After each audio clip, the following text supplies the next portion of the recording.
Hello, can you guys hear me? We can. Okay, great. Um, I will call this meeting to order at 1 o'clock p.m. This is the April 7th, 2026 Landmark Preservation Commission meeting. Soon I will be stepping down as chair, but before we do that, I just wanted to have us all introduce ourselves. My name is Erica Warzel. I am a architectural historian and preservation consultant, and I was nominated by the community at large. And then whoever there in person would like to next introduce themselves, that would be great. Lars Bowman, general contractor, business owner, and nominated by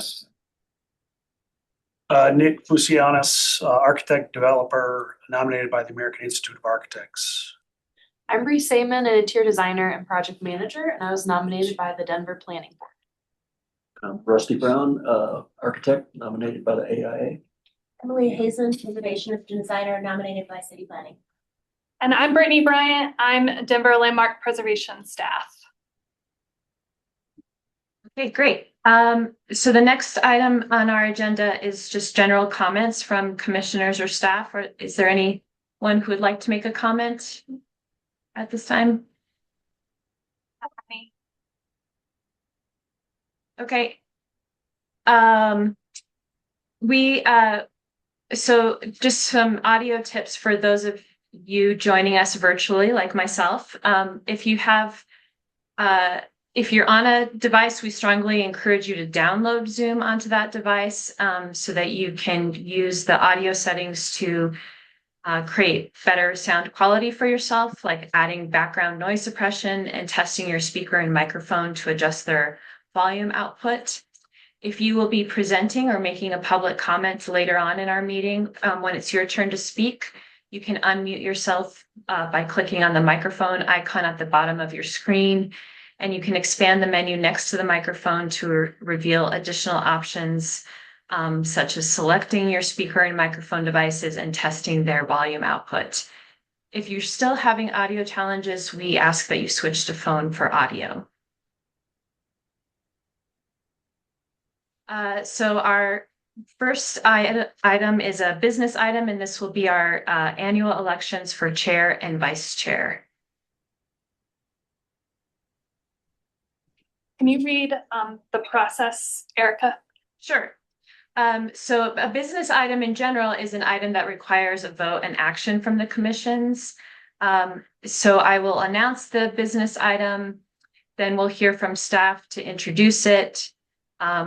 If there's any question from commissioners about the process or on this election, we'll ask them. This doesn't require any applicant presentation, and then we'll move into deliberation and the motion and vote. Oh, I just have a recommended motion for you guys, which is to can you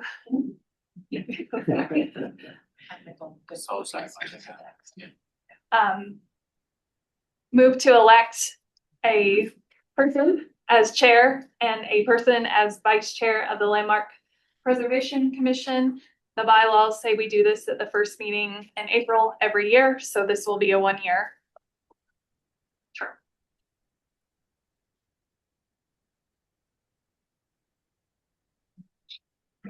My recommendation. It's a good one. Discuss amongst yourselves. I move to elect Bree as chair and myself as vice chair for Landmark Preservation Commission. Second. Yeah, Right.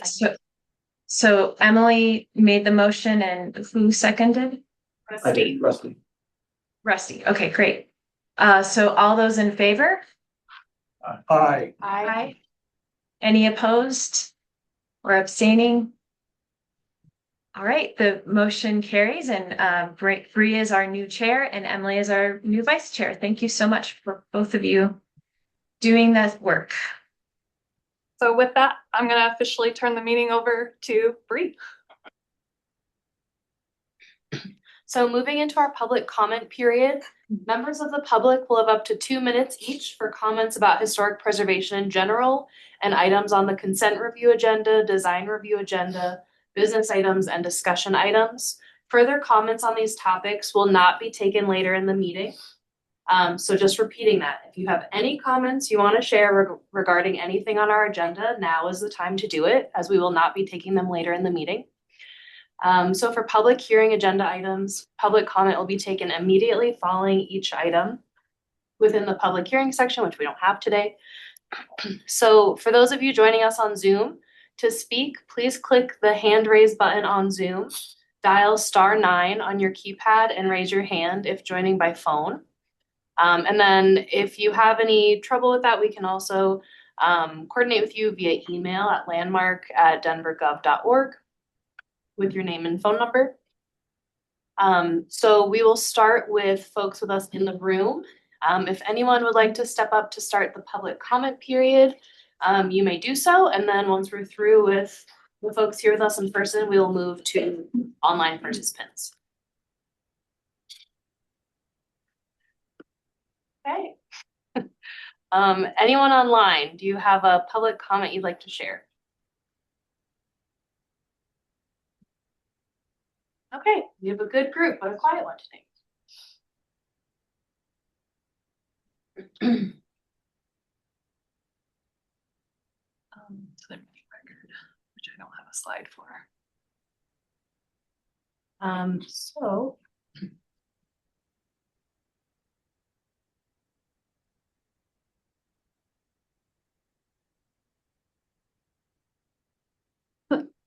So moving on to the meeting record. Do any commissioners have comments or clarifications regarding the minutes from our March 7th. Thank you, March 17th meeting?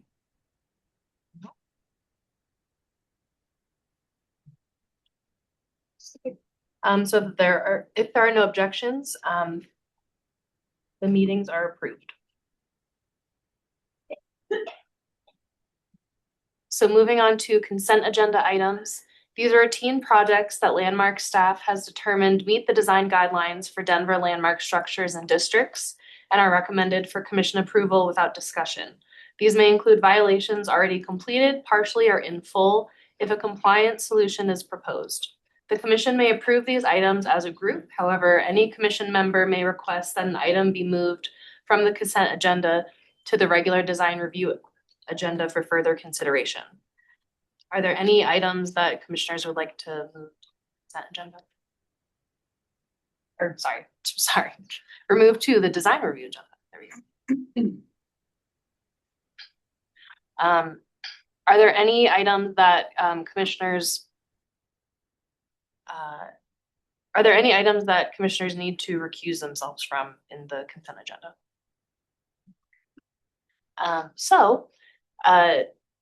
We will announce the consent agenda items by address. And then we've already gone through a couple of these items. And then the commission will motion and vote. And if your project is approved on consent, you may leave the meeting. So in reading the consent agenda, number 2026 COA 277.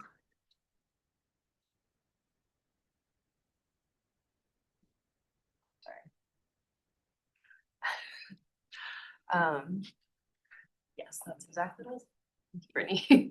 Number 2026 COA 227 2801 Champa Street, Curtis Park F.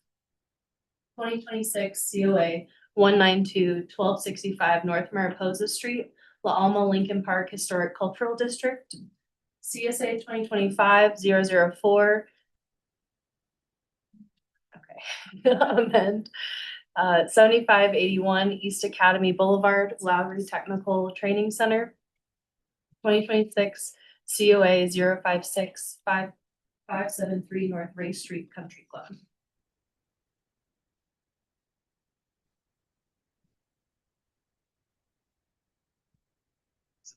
Madam Chair, I move to approve the consent agenda as read.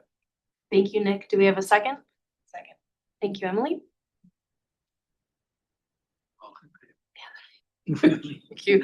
All in favor? Aye. Any opposed? Any abstained? The motion passes. Did we lose Erica? No, I'm here. Can you hear me? Yes, we just can't see you on the video. Okay. No, it's okay. There you are. Okay. That was an aye from me as well. So Thank you.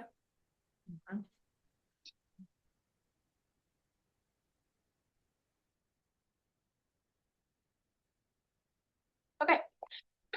So moving on to design review projects. These are items that require individual consideration by the commission and are reviewed and discussed separately before a motion and vote is taken. We will announce each design review agenda item by address. Commissioners, do we have any ex parte contacts or conflicts of interest regarding the listed projects? I had a conversation with a contractor on 2724 Arapahoe, but no, no consulting fees or anything like that, just a friend who's working on it. Want to bring that up? Do you feel that you can make an impartial decision on the application? Yes. Okay, thank you, Lars.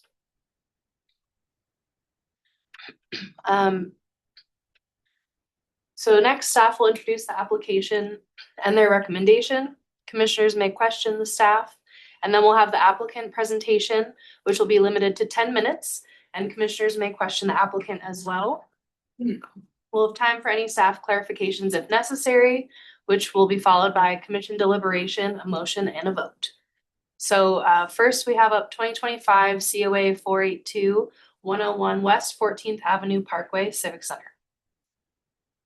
So our first application is at 101 West 14th Avenue. It's the Greek Theater in the Civic Center Historic District, which has a period of significance in the design guidelines of 1909 to 1979.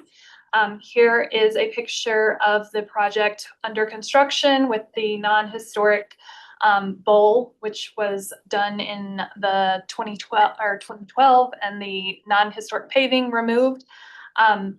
This is for additional demolition of a historic portion of the planter wall. So the project team, consisting of Studio Gang, Studio Trope, OLIN, Mundus Bishop, along with the City and County of Denver, who is the property owner, is requesting for the Landmark Preservation Commission to consider additional demolition to the planter wall, which you can partially see in this image. It is currently covered with protective material to keep most of the planter wall intact and preserved underneath the new bowl that will be installed, with the reorientation of the stage and theater seating that will occur and face north. Civic Center is, again, the heart of civic life within Denver and is flanked by the Colorado State Capitol and the City and County building. It originated from a series of improvements proposed by Mayor Spear and the City Beautiful movement. It was placed on the National Register of Historic Places in 1974 and designated as a Denver landmark in 1976. And is listed as a National Historic Landmark in 2012. It is one of Denver's only 2 National Historic Landmarks, the other one being Red Rocks.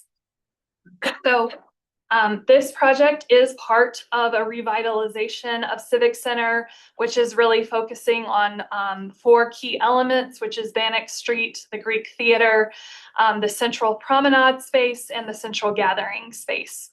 So in October of 2023, the city hired Studio Gang to address several concerns that the Greek Theater has always proposed as entertainment space. And part of that project was to reorient the space to face north and introduce a new stage. And the Landmark Preservation Commission did review and approve that project through a 2-step review. And that did include selective demolition of mostly non-historic fabric and very selective demolition of some historic fabric, including the top portion of the planter wall to include 3 steps that I think you can see my mouse pointing to here, but I'm just going to zoom in because it's quite small. So the 3 top portion steps of this stepped wall of the planter wall, which is a historic element, was approved to be demolished. So here you can see that planter wall indicated, and then the planter wall in blue that was to be preserved beneath the bowl. So on February 24th, Denver Parks contacted Landmark staff and indicated that removal of the historic materials would begin. And GH Phipps, the contractor, marked on site the extent of where demolition would occur to accommodate the ADA path. So again, as part of this project, all of the Greek Theater and Civic Center would become ADA accessible through the north-south routes, which is not currently accessible. You have to go all the way around Civic Center on the east-west sites and is not ADA accessible. So to preserve the character-defining features as recommended by the guidelines, there is very limited demolition of historic features.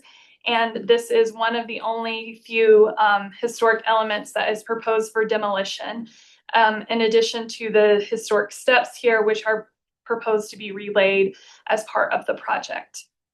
So moving along, you can see that this is the element that is proposed for demolition. So at the site documented on February 24th, so this top photo was taken by me.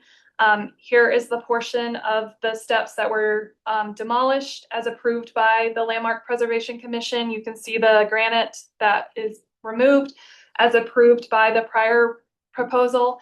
And then here you can see the markings by the contractor of where that ADA footer and path will need to be located, which is unfortunately where the bottom 3 steps of that planter wall are located. So the applicant is requesting to demolish the lower portions of that planter wall steps to accommodate that ADA path.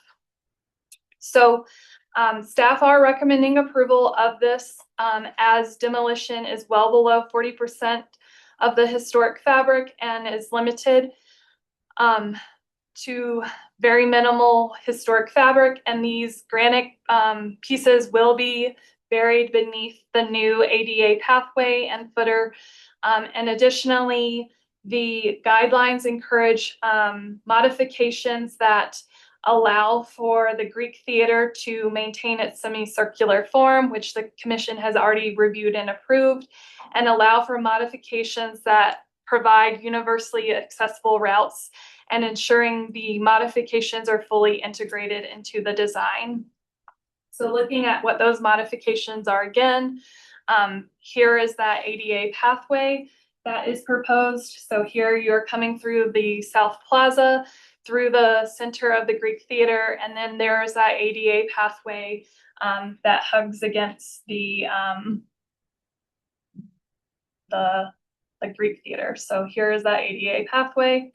And then these lower images are showing that location of that ADA footer and that ADA ramp that is located, unfortunately, where those lower 3 steps are for that planter wall. So again, that guidelines do encourage when adding accessibility features to civic institutional buildings that are located in landscape site, ensure compatibility. And then also the guidelines in Civic Center encourage the continued use of Greek Theater as Civic Center's prominent primary performance venue and allow for modifications that enhance its use as a performance venue while ensuring that the modifications are compatible with its historic design. So because the materials will be preserved on site and buried beneath the existing or the approved stage and on site, we are recommending approval of this additional demolition of the planter wall. And that is all I have. Brittany.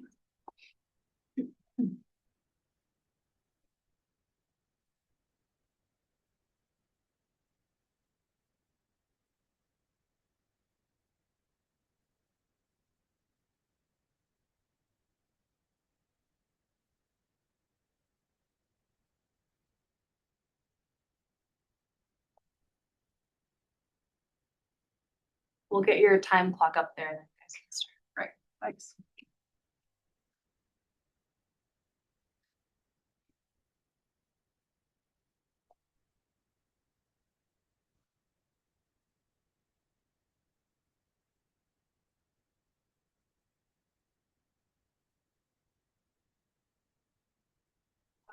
Oh, yeah. 10 minutes, Yeah. Taylor. Sorry. Want to give you your full? That's fine. Okay, you're good. Good afternoon, I'm Heather Runkle. I'm the Downtown Parks Project Manager, working on the Civic Center Next 100 project, also with Dottie and our design team. We're currently under construction, and we here with Juliana Wolf from Studio Gang, our architect. And while under construction, we did notice a discrepancy between, I guess we can probably go to the next slide. Can we click all the slides? No, Perfect. but we shouldn't move as quickly as possible. We can, Keep yeah, going. yeah.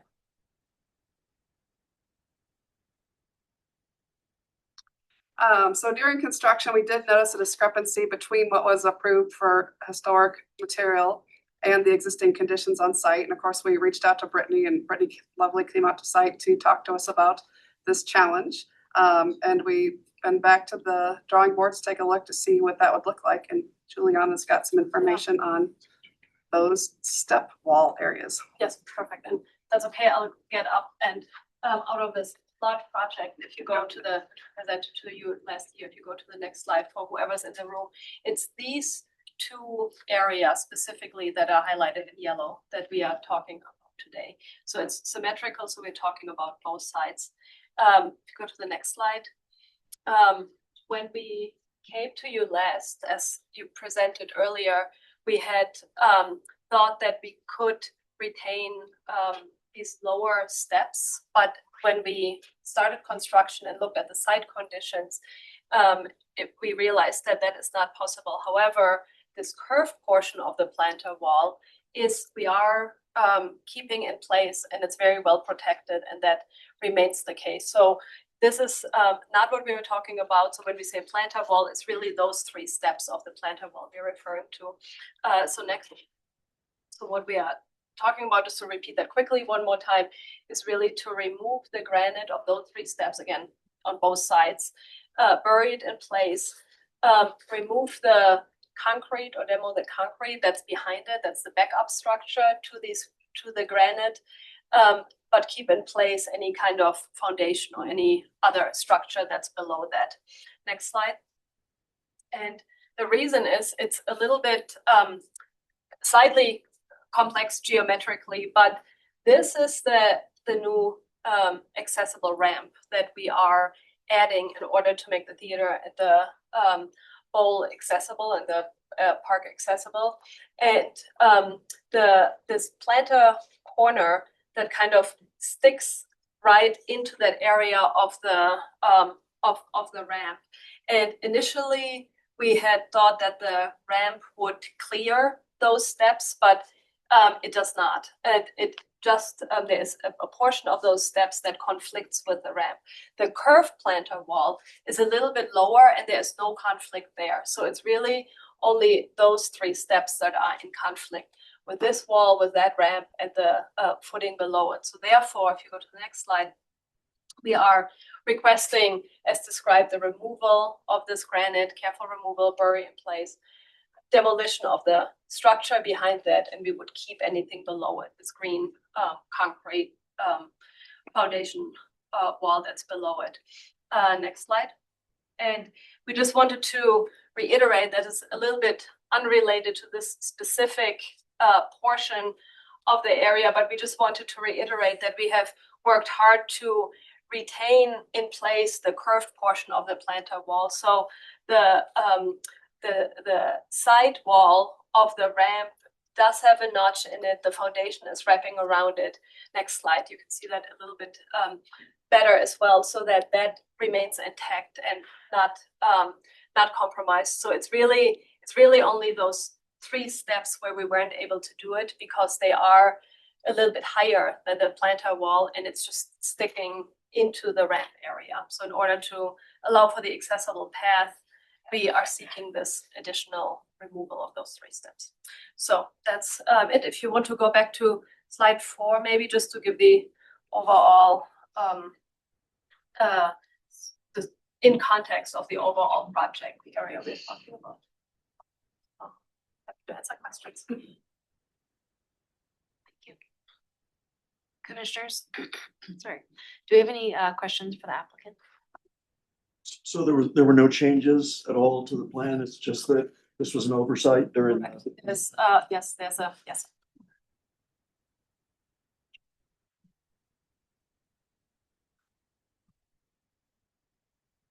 All right, well, if there are no more questions, I think we'll move into deliberation.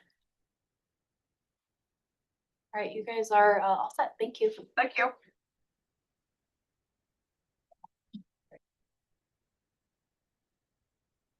Yeah, and I think they're being heroic, even protecting the curb planter beneath the ramp that's gonna be constructed, so that's above and beyond, and I don't think that this was a key part of the original fabric to begin with that warranted preservation, so I'm fine.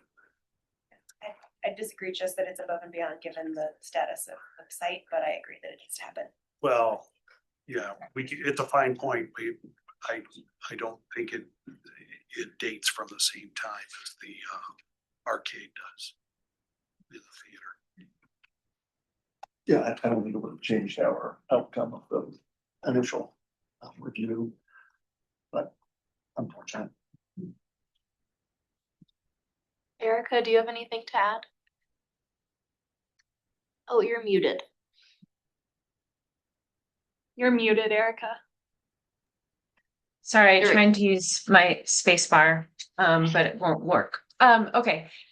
Sorry, I think I agree with what has been said and just would like to note that it's great that they're proposing to keep the granite in place buried so that if at any point in the future it can be reused, it will be there. Great, then it sounds like we're ready to vote. Would anyone like to make a motion? I move to approve application 2025 COA 482 for the revision to the planter wall demolition scope at 101 West 14th Avenue Parkway, the Greek Theater, as per Civic Center Design Guidelines 10 or X. Design Guidelines 2.11.1, 2.13.1, 2.16.2.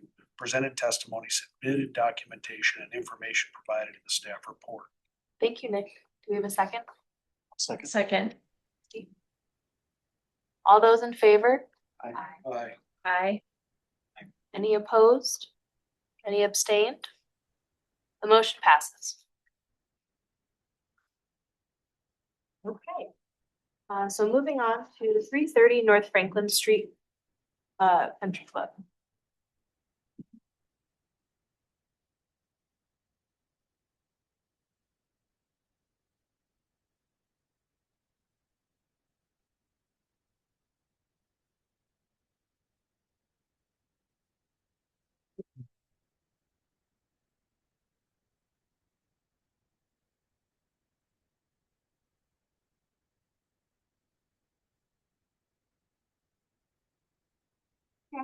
Great, thanks, everyone.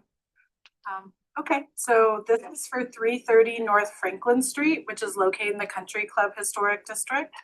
This home is an eclectic revival style 2-story house with stucco cladding and divided light windows. The home was built in 1925 and has a rear 2-story non-contributing addition that was added in 1955 and another addition in 1990.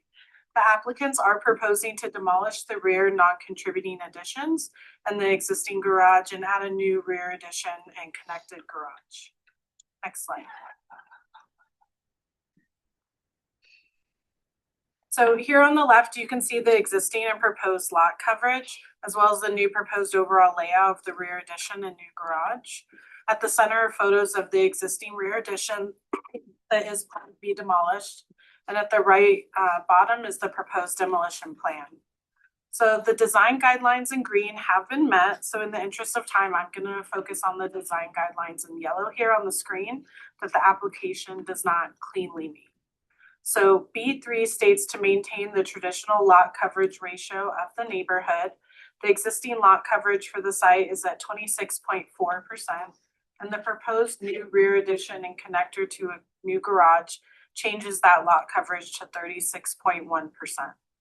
Point A of this design guideline states to maintain the sense of spaciousness seen traditionally in the neighborhood by retaining significant portions of the site as open space. The new addition and garage does maintain the overall sense of spaciousness traditionally seen in the neighborhood and keeps the south elevation mostly open, limiting the changes that can be seen from the front to the north side of the property. And those changes will significantly be set back towards the rear of the property.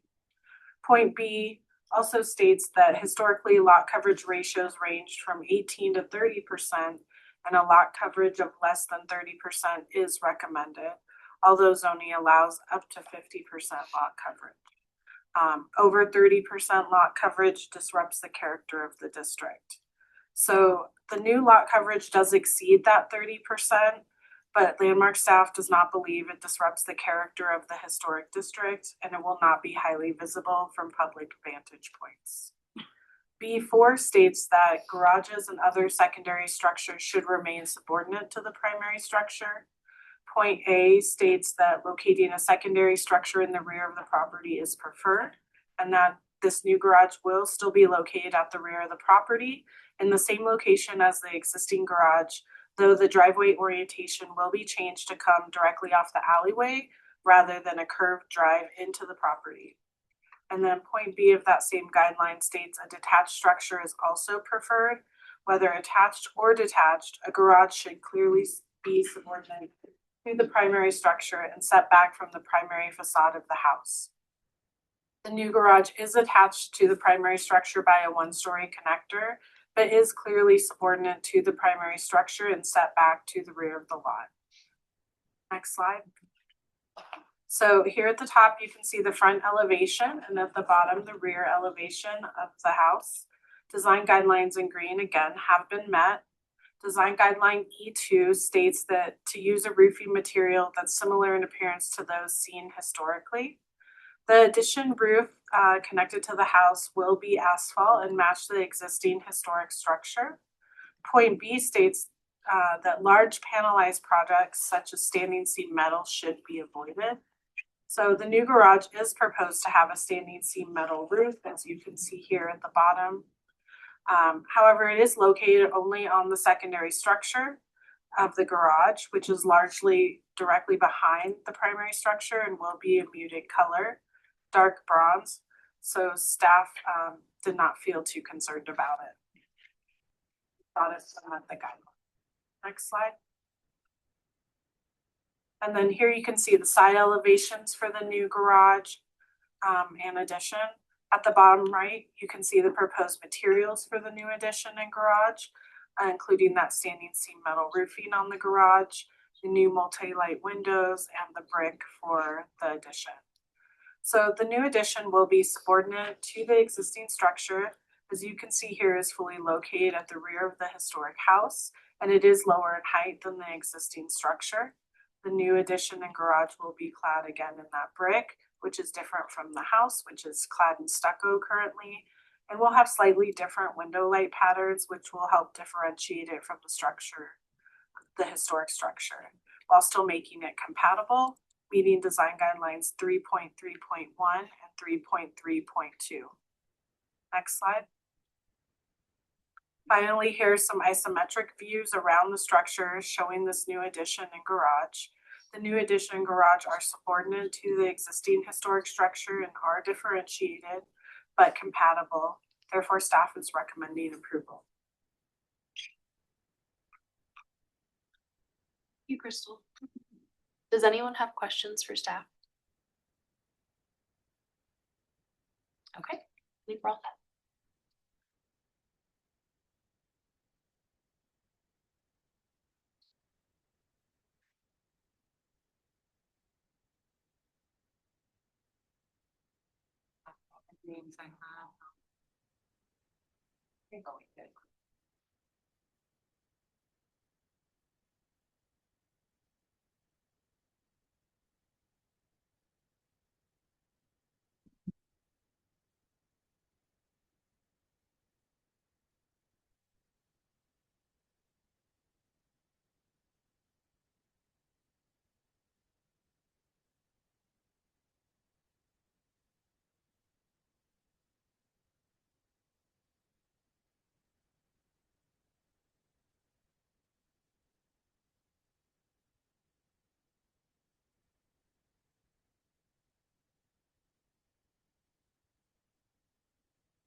So for the applicant, we see that you're on, we're just getting it set up on our end and we're gonna get your timer up. So we'll let you know when you begin. Thank you.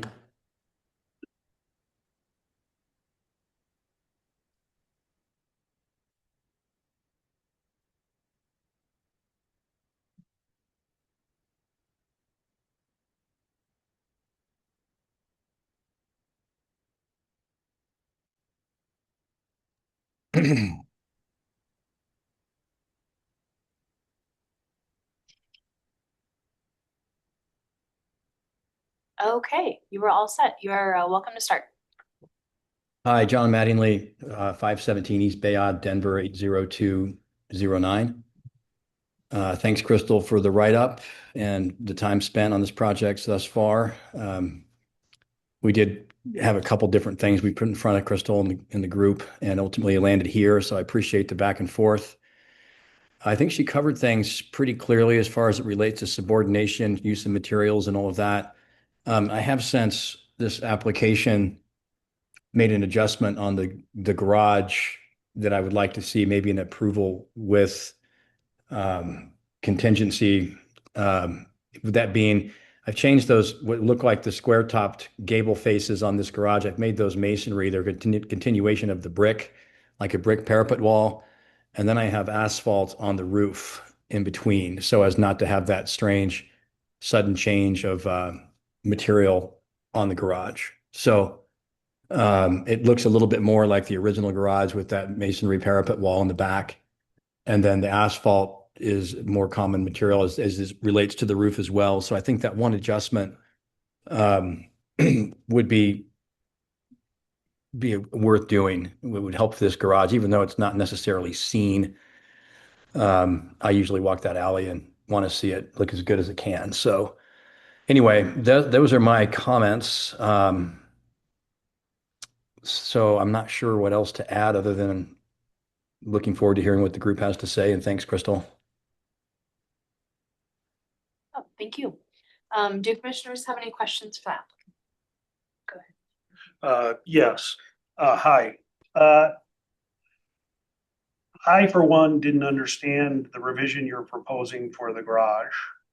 So I would appreciate you going into greater detail on that. And secondarily, I didn't see any, or related, I didn't see any sections, wall or building sections of any of the two, the connector breezeway portion of the addition or the garage. So it's hard for me to really understand what the setbacks are, if there are any, and how the roofs work. And maybe that kind of information would help me better understand this. I don't know about my peers, but can you shed some more light on that for me? Sure, absolutely. The sections on the addition, the connector and the garage, it's 2x6 framing with a brick, full bed brick veneer. So the windows are set back, the full brick reveal, and there is a brick mold, at the cladding. So we have the full brick return reveal at every window. On the garage, if you look at the picture on the bottom left, you can see there's a gable face that's vertical in standing seam. And you also see that same vertical gable face on the alley side where the garage door is. And what I'm proposing is, instead of there being a change in material at those gable faces, those would actually be an extension of the brick. So the brick carries straight up the gable face. And then the roofing area that you're seeing sloped would be asphalt. So it's Okay, so this, the standing seam goes away. yes, goes You away. have an asphalt, At the slope asphalt area, shingles, or what are the flat, what's the flat area? the flat would be an EPDM, which isn't visible, but the flat part's an EPDM, and then asphalt shingles where it slopes. Anywhere the roof is sloping, you're seeing asphalt. The vertical is brick. And then so you're building up the structure to slope under the EPDM? Or do you have papered insulation? How, it's not flat? Well, no, it's got a 1/4 inch slope. You know, you can't really see that in this section, but it's got a 1/4 inch slope on that roof above it. But that still needs an EPDM on it. And then the insulation is spray foam and the rafters above. Yeah. All right. I appreciate your answer. And I'll have more to say on this when we get into deliberation. So I guess as a follow-up to Nick's question, so in kind of to understand what you're proposing of the brick finish transition happening on the, as you mentioned in kind of the, I would like to say that we are reviewing the application that is before us today. We are not reviewing an application we haven't seen. Crystal has not seen this application.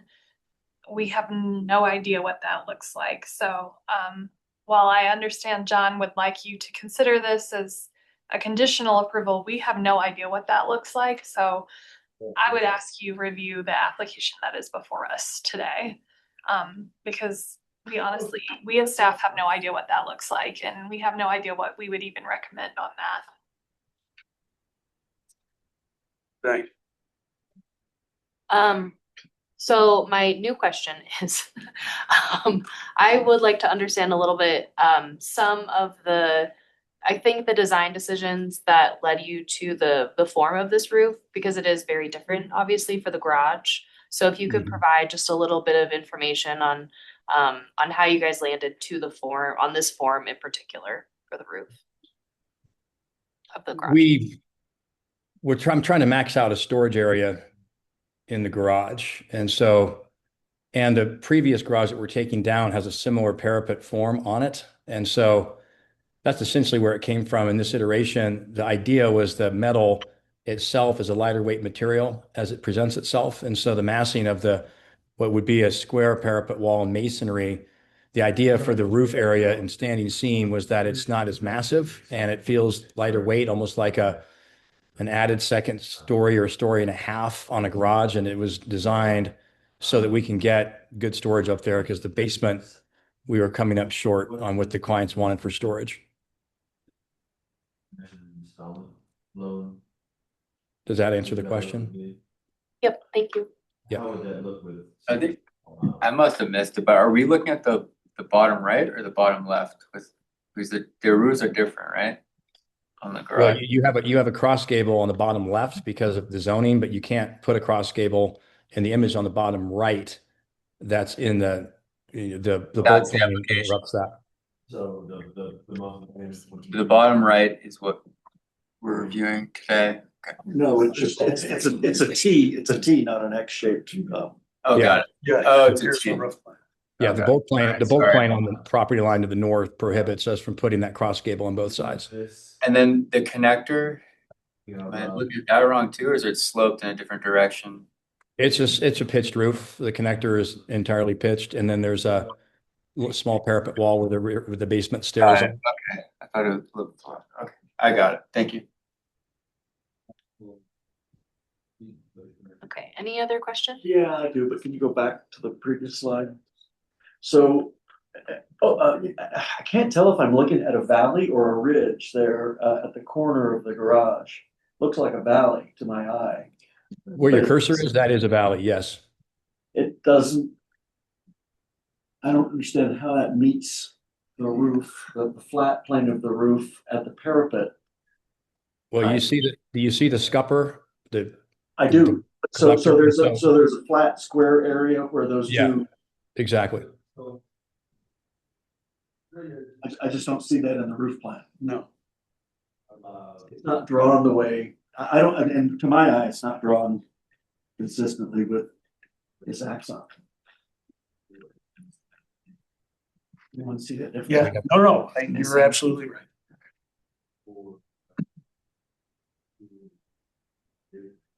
So let's just leave this up and say we go for this. And then, Yeah, we'd have to go to that roof plan so I could show you that, but that's the idea behind that parapet, is that I didn't want that gable to be as wide as the building. It would be too broad. So made it shorter so that it wasn't as thick. So that's showing, the roof is showing that gable. Yeah, that needs attention. Yes. That is showing it reaching on the sides and not terminating where it is. So that needs some help. Yeah, that roof plan you're seeing is does not reflect the drawing.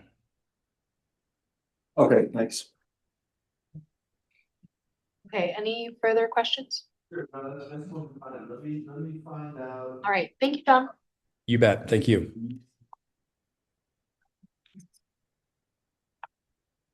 International.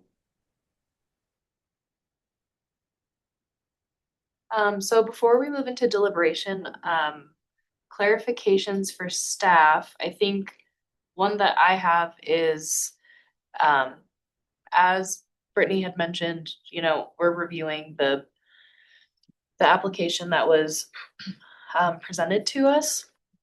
So, in terms of our motion and knowing that there's, I guess, later information to potentially be added, different application, should we just kind of compartmentalize that as that's a separate issue later date? Okay. Okay, great. I think I'd just add, where you have to consider what's in front of us. If you guys feel that it's incomplete or now knowing the information you have, you could continue it and have them update the plans. That's an option. You could deny it if you think this roof on the garage is not appropriate. Or you could do a conditional approval to add a condition if you think it should be changed. Do continuations allow the type of changes that he's describing, or would that have to be a new application? Yeah, he could make changes if you're continuing it for more information, because this information was incomplete. It seemed like Nick and Rusty had questions about this roof's design anyway. So that would be okay to do. And as long as what they're designing still meets the design guidelines, it would be fine to come back. If it didn't, obviously I would recommend something different and change the staff.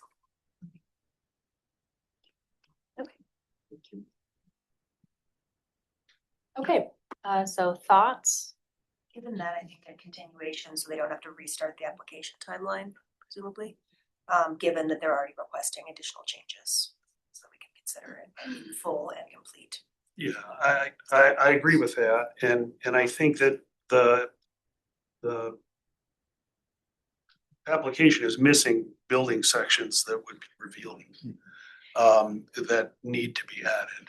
I agree with the change in levels between the existing structure to the garage portion. It would be really nice to see those changes in the roof line and that there are varying forms, some that are much more traditional and in line with the historic structure, and then kind of newer forms being introduced. Having some more sections and visuals to help communicate that help. Yeah. So you do have to continue applications to a date certain. So you may want to discuss with Crystal and the applicant. That's like works staff for them. feedback on that. I think something in May for me to be able to review whatever we have to add. I don't know if you want to ask the applicant if either of the May meetings would work for them.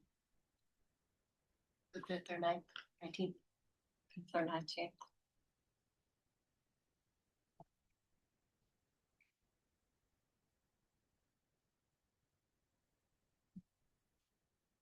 When would you need stuff by for the fifth though? That has to go out the 28th.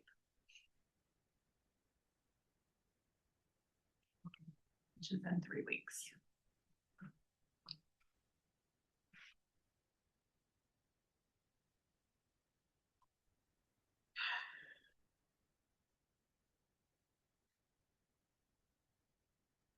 Would need stuff by the 13th, like a week out. To have time to rewrite it. So John, could you get Crystal stuff by the 13th to get on the Absolutely. May 5th meeting? Yes, I certainly could.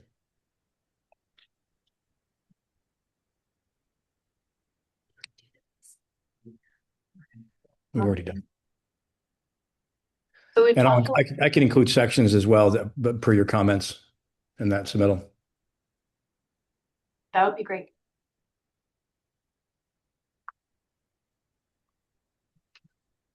Any other roof related comments? So how do we feel about the form itself? Almost mansard. Mansard. Yeah, yeah, Shed to mansard to. Traditional. a little concerning. I can see how the setbacks are informing it Sure, though. yeah. There are definitely some constraints that they're working within.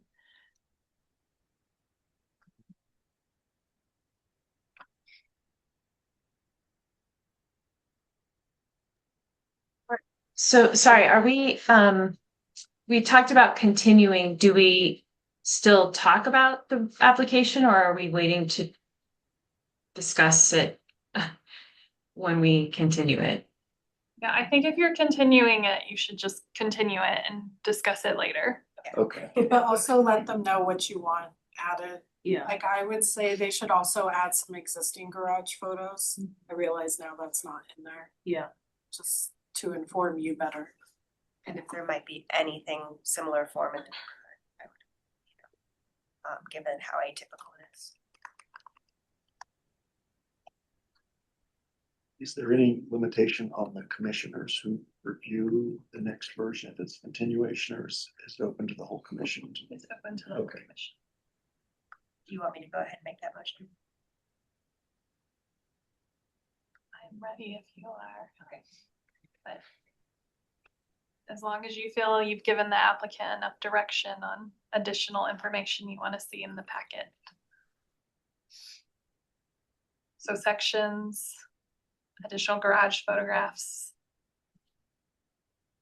Obviously detailing the new proposal for materiality. Anything else? And that is. And I think just an accurate roof plan. Obviously, it's 2026, not 2024. I move to continue it. I mean, I'm just not seeing something even as. Yeah, I think the setbacks are on there, but maybe they're not named. But if there is, Label them. live. Or you can direct me to them next time. So providing more clarification, information to clarify setback conditions on Yes, the please. property. Especially given how they inform the mass. Anything else before I continue? I move to continue application 2026 COA 224 for the rear addition and garage at 3030 North Franklin Street to a date certain of May 5th, 2026. Thank you, Emily. Do we have a Second. Thank you, Erica. All those in favor? Aye. Aye. All those opposed? All those abstained? The motion passes.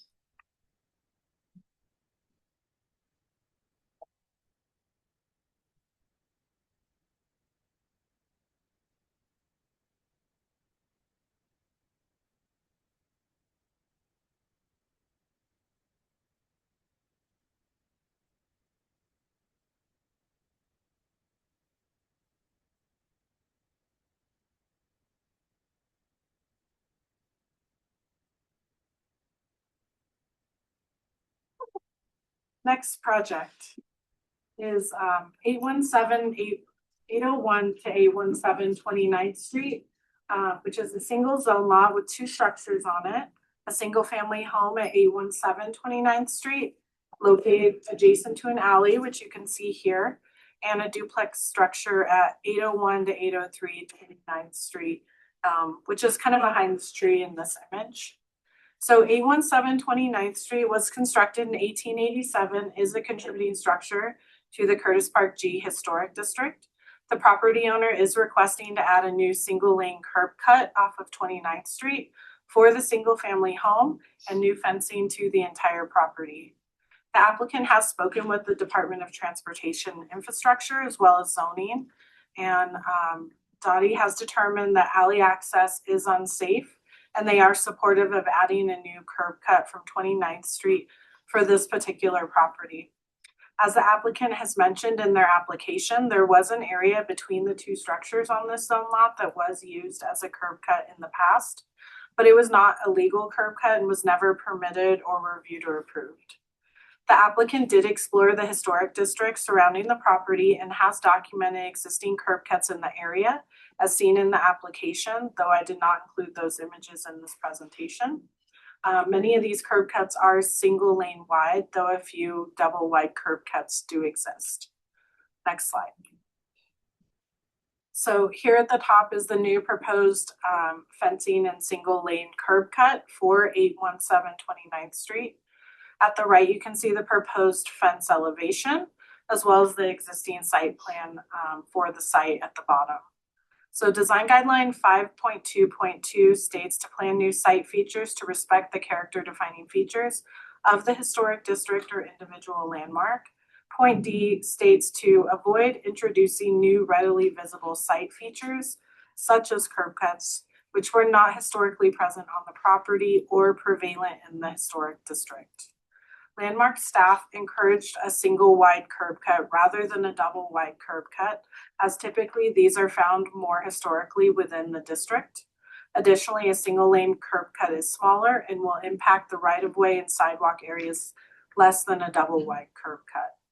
Landmark staff is only supportive of this curb cut because no alley access can be obtained safely for the property from the alley. And alley access could also be detrimental to the historic resource at 817 29th Street as it sits on the alley property line. Therefore, in this instance, due to this site-specific circumstances, Landmark staff is supportive of the single lane curb cut. Thank you, Crystal. Do we have any questions for staff? Okay, thank you.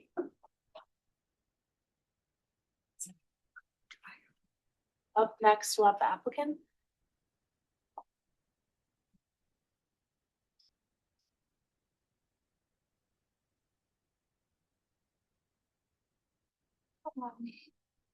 I'm the owner of the property. I don't really have prepared remarks. I worked with the Landmark Commission. I was eager to get as much parking as possible here. There's 3 different places to live and no place off street to park. What Landmark thought was appropriate was a single lane curb cut. And so we're eager to do that if that's what fits y'all standards, it feels appropriate to the project.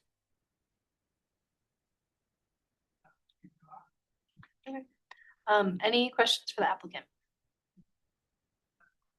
No? Okay. She should state her name. Stay Oh, here. yes. Do I go? Sorry.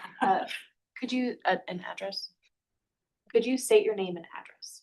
Jessica Burke, where I live or this address?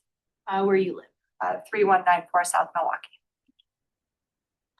Am I good?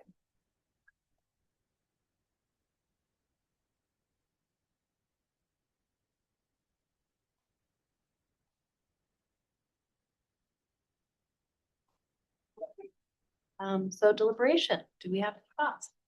The Dottie determination is predominantly.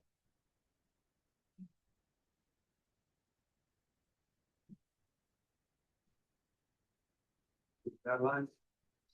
Opposed?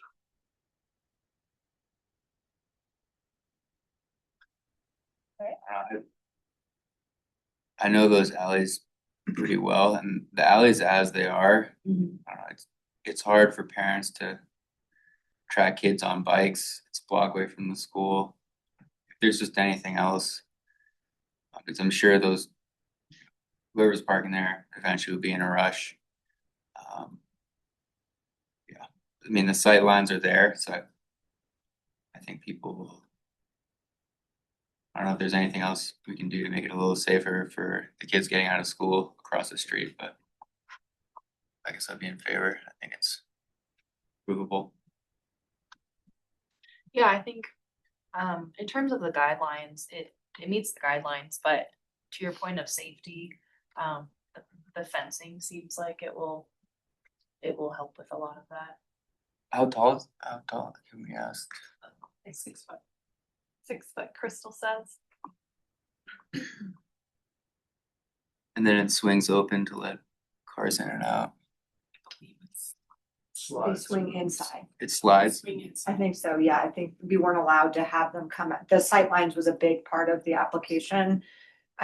It can't swing and block the sidewalk. That's not allowed. Right. So it has to swing in a way that did not do that. So if I'm looking at page 8, it looks like it's a swing out, but Safety or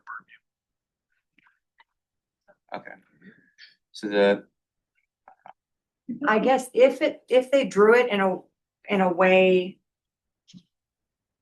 So I think, Looks like they have it swinging out, but it's not coming out over the sidewalk. no. it can't swing across the sidewalk. That was a big thing. And that part of the fence, I actually think is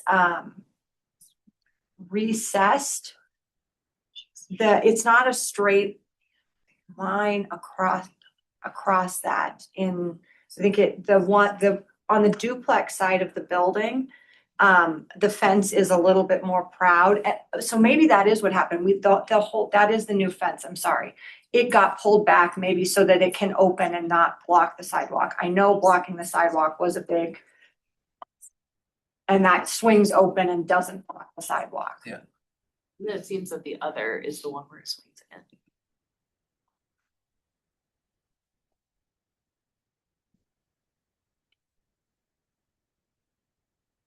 Okay. Well, it seems like we might be ready for a vote. I move to approve application 2025 COA 916 for the new curb cut and fencing at 801-817 29th Street as per design guidelines 5.2.2 and 5.3.4 presented testimony, submitted documentation and information provided in the staff report. Thank you, Emily. Do we have a second? I'll second. Thank you, Rusty. All those in favor? Aye. Aye. All those opposed? All those abstained? The motion passes.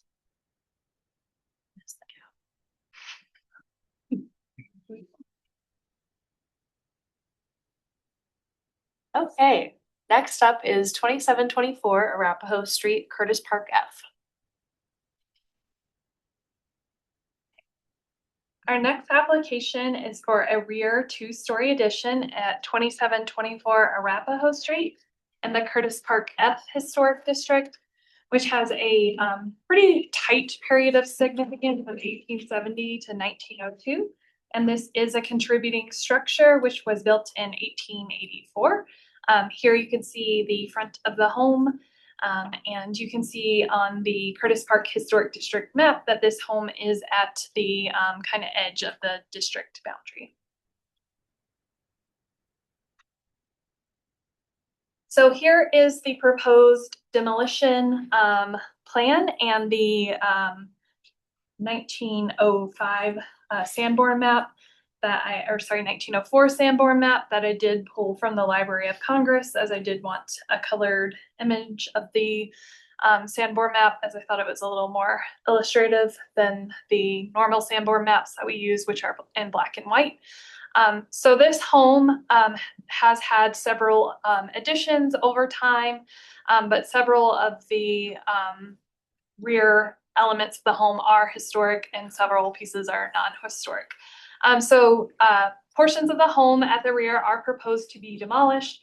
However, staff does find that much of the rear of the home proposed for demolition is either heavily modified or non-historic fabric that is proposed for demolition, and thus we are supportive of the demolition that is proposed for at the rear of the home, as it will have minimal impact on the integrity of the home. So this portion here is a flat roof that the applicant is proposing to demolish. That is historic fabric that does show up within the period of significance. However, again, that is a flat roof, and this portion here was historically a rear porch, but that has been heavily modified, and there will be modifications to that facade, so that will be minimal impact to the historic integrity. This portion here is historic fabric, and the proposed rear addition will sit on top of that. However, that is very limited at the rear of the home and is about 22% of historic fabric total that will be demolished. So we find that well below what triggers total demolition, and we are supportive of the demolition.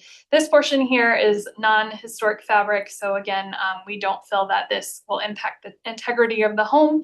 So we do find that this is in compliance with our guidelines 2.13.3, plan projects to minimize demolition to historic structures, including its historic additions and accessory structures, and do not damage historic building fabric 3.2.5, so minimizing the damage to historic structures and demolition. So we are supportive of the demolition scope that is proposed for this project, as it's at the rear, and will have minimal impact on the integrity of the home when you compare it to the Sanborn maps and what is proposed for demolition overall in terms of integrity.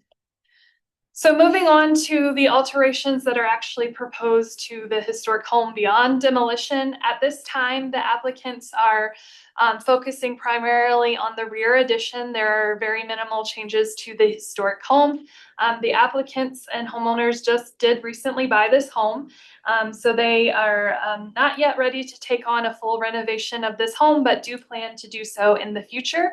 But for right now, the only renovation that is proposed is to replace the non-historic front door, which you can see a photo of that. So that door does not match what is typical of Queen Anne homes within the Curtis Park Historic District. And the applicant is proposing to replace with this wood door that is from the applicant's grandparents' home down in the Washington Park neighborhood that is proposed for demolition. Unfortunately, while staff are generally supportive of using salvage materials, we don't find this door appropriate for a Queen Anne style home within the Curtis Park Historic District to use on the front facade. So we are not supportive of replacing the existing non-historic door with this salvage door, as we just don't find it typical of Queen Anne style architecture, and we don't feel it is appropriate to use on the front of the home. However, we would be supportive of using it elsewhere where it has less visibility, and not on a primary front-facing facade. So we are not supportive of using the front door that is proposed to replace the existing non-historic front door. So in terms of the addition that is proposed, the addition that is proposed is a rear two-story addition.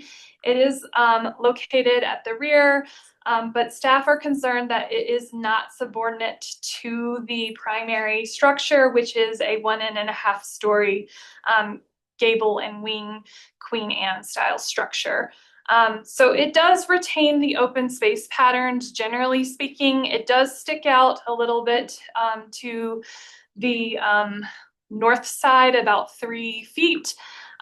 Which does increase its visibility, and the height of the addition also does increase its visibility. And that's primarily because the proposed addition includes a rooftop deck, and that access for that rooftop deck and that screening of that rooftop deck really increases that visibility. So looking at the proposed addition, we do have some concerns over what is proposed and its compliance with our design guidelines. So in terms of our design guidelines really encourage additions to respect the character defining features of the historic district and the surrounding historic context. and designing additions to be compatible in scale with the historic context in terms of massing and rhythm. We're just really concerned that this addition is not compatible with the existing gable and wing 1.5 story structure. So again, while the proposed addition, 2-story addition, is the same height as the ridge height of the existing structure with that existing or that proposed rooftop deck, it does add additional height to the addition and does make it a little bit more visible on the lot.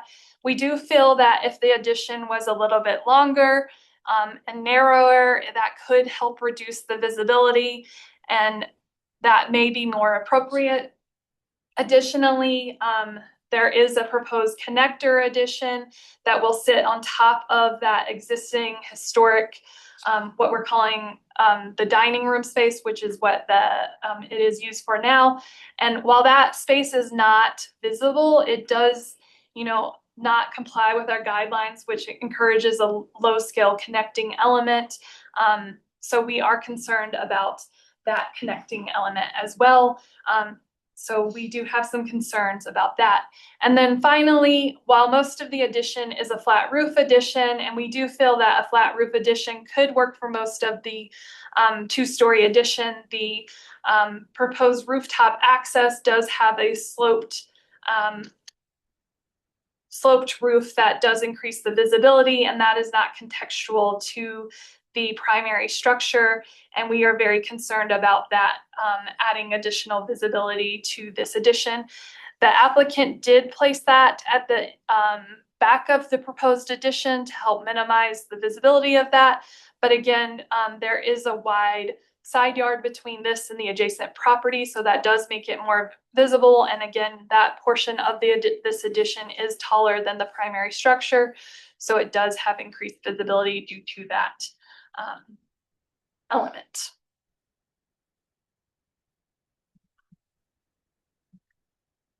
So our guidelines also encourage additions to be compatible but differentiated from the existing structure.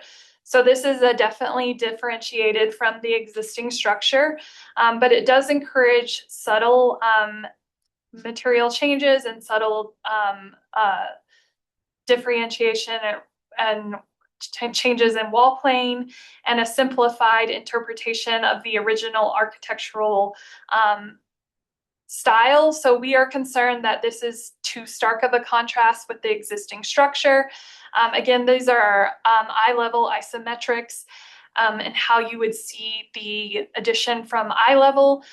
Again, with just how tall this addition is and how visible that rooftop deck is and how wide that side yard is to the north, we are just concerned that this addition has too much visibility and is not subordinate enough to the existing gable and wing home and has too many material changes. So we are concerned that it is just not compatible with the existing house. Additionally, our guidelines really encourage a low scale connecting element, and this low scale connecting element really is to push these larger additions off the historic structures and allow breathing room between the two structures and allow the massing to be preserved.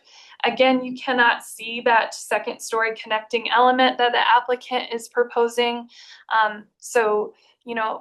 That is for the commission to debate if that is appropriate, but the intent of that is to help preserve the massing of the original structure. And this home does already have several alterations that were not made by the current owners, but we feel that limiting the alterations as much as possible with this proposed addition is important to help preserve as much of the original massing as possible. So, as I've said, this addition is designed to be recognized as current construction, as you can really see in these isometrics. But this is a more vernacular style building, which our guidelines do encourage to be subtle distinctions. And we just feel that this might be too stark of a contrast. And again, our guidelines don't want anything to be an exact copy, but we are concerned that this will starkly contrast with the existing structure. So we would like this to be simplified down a little bit. And one of the ways that this could be simplified down is in the use of materials. So there are several materials proposed for this home with this addition. So the primary structure currently is stucco. It was originally brick, and at some point it was stucco. And then the proposed addition will be clad in a vertical wood siding with metal accents around the windows. And then that connector addition is clad in those metal panels as well. So we just find that there are several materials on the addition, and with the primary structure already being clad in a stucco material, we're really concerned with the number of materials on the southwest elevation, the number of materials on the addition, the transition in materials. We feel that this could be simplified, particularly for the addition, and really help differentiate those two, but also simplify the addition, particularly if that footprint were to shift back and become narrower and simplified on the lot. Additionally, staff are concerned with the number of window patterns and proportions that are proposed for the addition and their relationship to the primary structure. So staff did count a number of window patterns and proportions, and we are concerned about their header and sill relationship to the primary structure. Additionally, some of the windows on the addition were proposed to have divided lights, and those divided lights were inspired by the existing windows on the structure. So I did include a image of those existing divided light windows. However, those are not historic divided light windows, just like the existing front door. And if those were proposed to be replaced, we would encourage something that was more historically compatible with this Queen Anne style house. So we do not want those to be used as inspiration for the addition windows. In terms of divided lights, a 4/4 divided light pattern is just not appropriate for this Queen Anne style house or for inspiration for this addition. So we are concerned about the number of window patterns and proportions that are proposed. So unfortunately, we are recommending denial of this addition at this time. We do feel that it could be improved.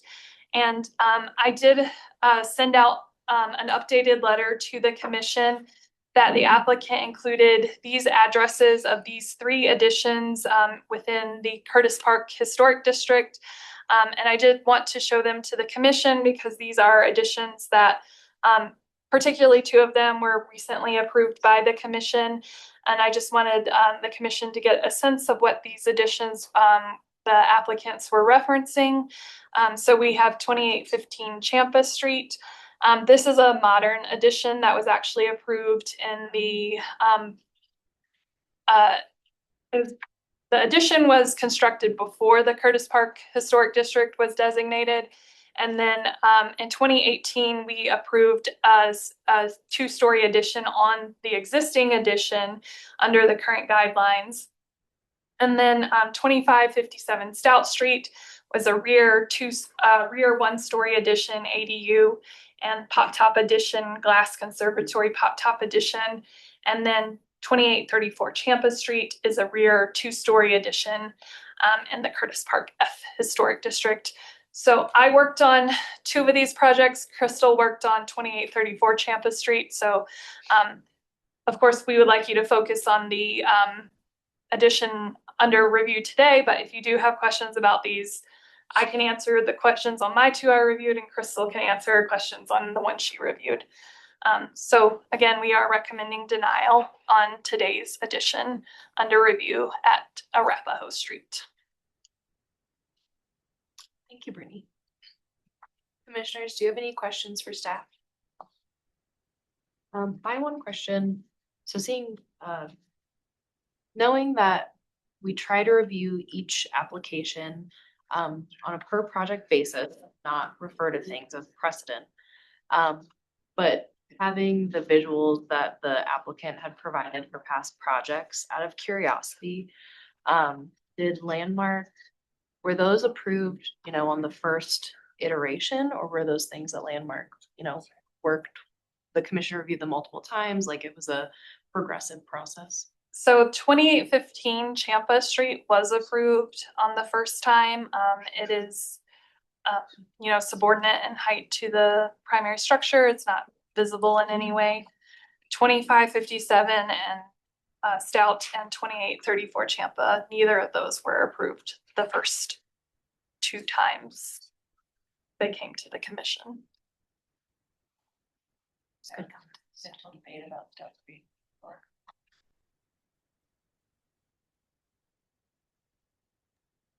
Sorry, I can't always hear, if someone just spoke, I can't hear what they said. I was just saying that I remember substantial debate and multiple iterations for the Stout Street project. Mm-hmm.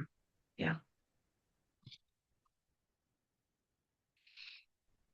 Okay, if we're ready, I think we're ready for the applicant.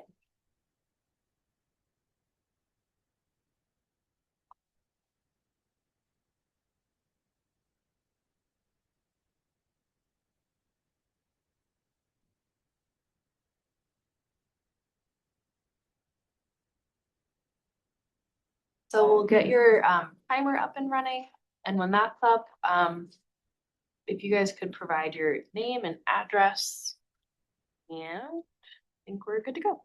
And just let me know when you want me to change your slides. Great. Well, thank you all for the opportunity to present our application today for 2724 Raffo Street. My name is Nick Marion, and I'm here with my fiance and co-applicant Tyler Smith, as well as our designer Sam Chan. What you're seeing today is the result of a year of work to try to create a design that both maintains and complements the historic character of the original structure and the district as a whole, and will allow us to live and thrive in the home long term. Our design intent for this project is to maintain as much of the historic fabric as possible, and preserve its integrity and prominence, with a strong emphasis on the existing gable forms and wraparound porch that are prominent from the street view, and you can see here. We are proposing a design that creates flow and functionality, and overall a space that is of its time and conducive to modern living. And we'll accomplish this design intent by adding square footage, placing the addition at the far rear of the property, connecting the existing lower and upper floors, and using materials that complement the existing finishes. We believe this design is reflective of Denver landmark guidelines, extensive feedback from CPD staff, and past projects that you just saw. We appreciate the feedback from city staff, and if you as the commission decide to approve our application conditionally today, we are willing and open to making concessions on certain elements of our design. And with that said, I will turn it over to Sam to talk a little bit more about the design. Let's flip to slide 2, please. So we feel our proposed design, proposed addition minimizes the visual and physical impacts on the historic structure and preserves much of the historic character and integrity of the original structure. We've done this by having the proposed addition located at the rear of the home of the historic structure. We have also made a priority of maintaining the original primary facade so that it's visually prominent. We have simplified the design in terms of architectural character and detailing such that the historic structure remains the prominent feature from the street. When referencing the guidelines, guideline 3.2, we have retained original open space at the sides of the structure. Per guideline 3.3, we feel like our design is compatible with the scale, massing, and rhythm of the primary historic structure. Per guideline 3.3.2, we did consider doing a single story connector with a lower scale element, but we did feel that it broke up the floor plan. It was challenging to connect 2 different upper levels, and we specifically tried to minimize the scale of it so that we had breathing room between both the historic structure and our proposed structure. One recommendation we did receive from city staff was that we demo the existing dining room and create a one-story connecting element. And again, we felt like we wanted to preserve more of the original historic structure. We feel like we are not damaging the historic building fabric or obscuring key character defining features of the primary structure. Per guideline at 3.10, our design we felt was compatible but differentiated from the existing structure. And per guideline 3.2.4, we had designed the original addition to be recognized as current construction. We intentionally did not create a copy of the existing style or apply an earlier period or more ornate style that is of the original structure. We are proposing finished materials that differentiate the new and historic structures, including metal panels and engineering wood siding that'll contrast existing stucco while maintaining cohesive design that is compatible. And we understand that some of these materials are found in the neighborhood, but we do understand that if the city staff do not feel they are compatible or simplified, we're willing to adjust these materials and how they are applied throughout the addition. We would ask the commission provide us specific feedback on what you would like to see here and what would be approved. Next slide, please. As you can see, the proposed addition is largely subordinate to the existing structure by having most of it located to the rear and below. Our design intent maintains the existing footprint at the sides and rear additions. So specifically on the northeast side, we have followed the existing footprint. The low parapet wall that sets our roof edge at the flat roof, indicated by that horizontal red line, we have kept that below the height of the existing gable roof ridge. While the rooftop access and raised parapet wall do not increase the height of the addition, or while they do increase the height of the addition, we feel that we put that there for health and safety with the guardrail system for that rooftop deck. And so let's see here. And so in paying attention to guideline 3.2.1, we have intentionally moved the rooftop access as far back to the rear of the bulk plane as we can do to minimize visual impact per feedback and recommendation from city staff. Furthermore, we're open to changing the design of the raised parapet wall to limit its visual impact. I would like to ask the commission to provide a specific feedback on what they would like to see here and what would be approved. We could include lowering the height of the raised parapet wall to match the lower parapet wall and installing a transparent guardrail system if we feel is appropriate. Next slide, please. And then for windows and doors, it was our intention to replace the existing non-historic front door with one salvage from Nick's family's Wash Park home built in 1911.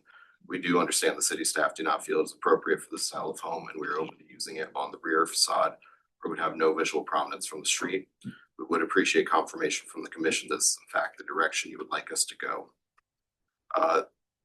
One note is that the existing historic home does have an eclectic variety of at least 6 different windows, various styles as well. We primarily selected tall, narrow windows to match historic window patterns in the neighborhood. We feel our proposed window materials are similar to windows in the historic building and in the surrounding historic context. We are proposing aluminum clad windows and will not use any vinyl clad options. With that said, we are open to changes in window sizes, operation type, and placement to create further uniformity for the home. We would ask the commission provide us specific feedback if you'd like us to alter our approach here. And with that.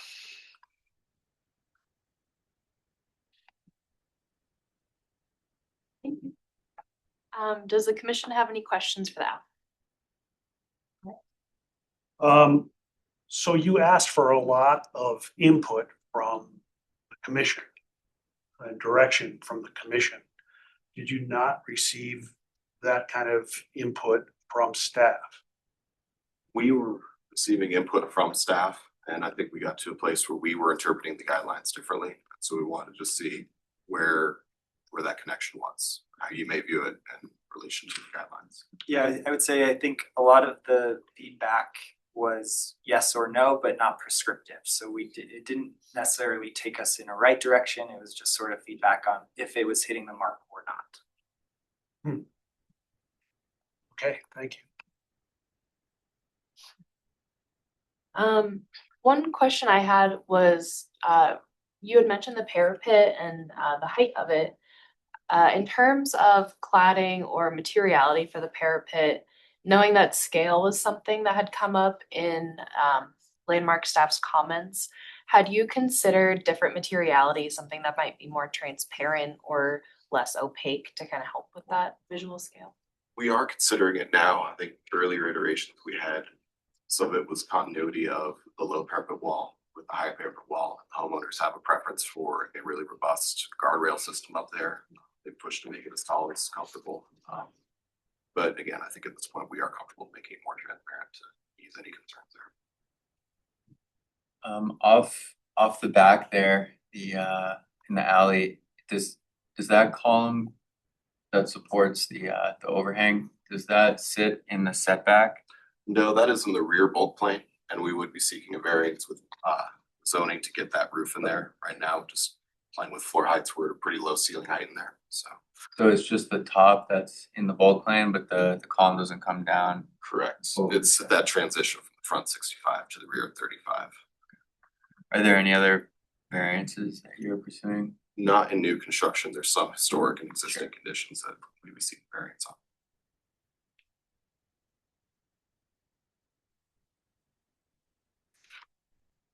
Is there a change in plane where the kind of running bond panelized element is relative to the walls either side of it? We do have a running bond pattern on that wall there. Yeah, is there a change in plane? No, that is all single plane there. Single. Yes.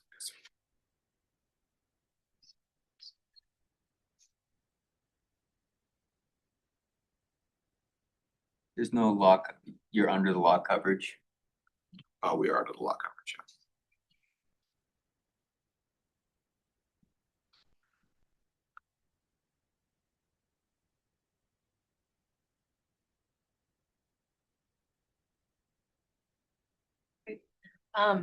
Any other questions for the applicant?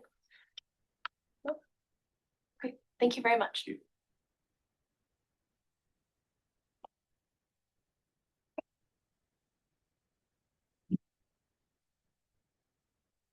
Before we get into deliberations, do we have any clarifications for staff? Questions?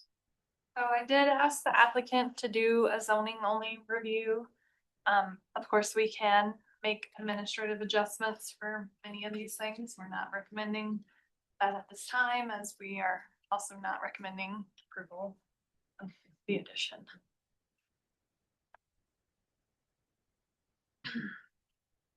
Okay, so what are our thoughts? Erica, not to put you on the spot, do you have any? No, that's fine. So, I guess I would just start by saying, as Nick was asking the applicant about the feedback they received and that they're looking for some pretty prescriptive feedback from us today. I agree with staff's findings of how this project does or does not meet the guidelines. I think it unfortunately is not subordinate or compatible with the historic building itself. And so I would support denial, but unfortunately I don't think we're in a position to prescribe exactly how they should meet those guidelines. There's a lot of different ways to go about that. I will note though, however, that I think it's pretty clear that the size in height, but also in width of the proposed addition is quite a bit larger than the original building.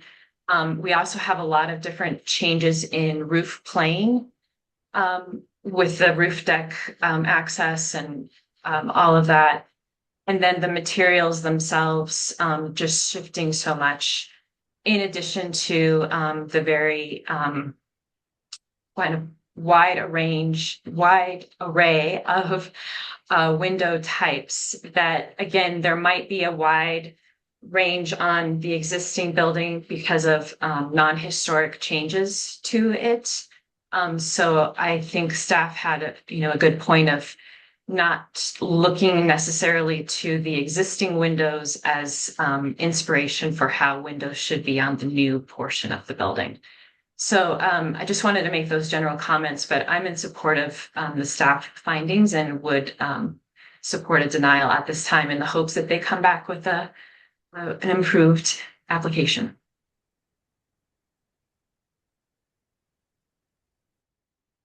Thank you. Anyone else? I share many concerns. I would point out again that 3.2.1 subordination is definitely the predominant one because a lot of the other considerations fall from that, category, including any relationship or common thread to the rhythm massing illustration for the original. And I think that one of the ways they could really consider that would be height, width, and also the connector piece. I think all need substantial adjustment. I agree, and the scale I think really stands out, and they have put kind of the larger massing to the rear of the site, and so the sight lines, you don't really see it as much towards the front of the building. So in a sense that can be perceived as being subordinate or secondary. When you really see the elevations and how the building is connecting as a whole, in truth, it really isn't. It is competing with the historic structure. And is larger than the historic structure, which per the guidelines, that's really what we're trying to create an addition that is truly secondary and really allowing the historic structure to still stand on its own and kind of have its own character sustained.